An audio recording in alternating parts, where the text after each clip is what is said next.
Hi friends, কেমন আছো তোমরা সবাই? আজকে আমরা যাচ্ছি কালী পুজোতে। তোমাদের সাথে শেয়ার করব গোবিন্দের বাড়ির কালী পুজো। পাড়ায় নিমন্ত্রণ, আজকে যাচ্ছি, তোমরাও চলো আমার সাথে। চলো। রেডি হয়ে গেছি। এবার আমার ছোটো মেয়ে অ্যামেলিয়াকে কোলে নিয়েই যেতে হবে।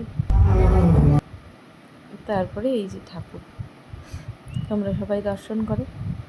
কি সুন্দর ঠাকুরটা, তাই না বলো?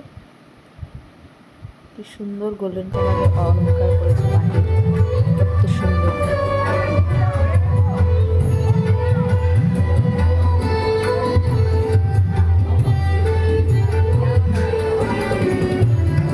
এরপর আমরা ভোগ নিলাম,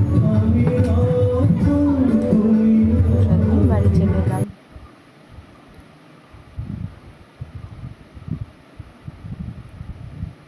আজ তাহলে আসি বন্ধুরা, দেখা হচ্ছে পরের ভিডিওতে।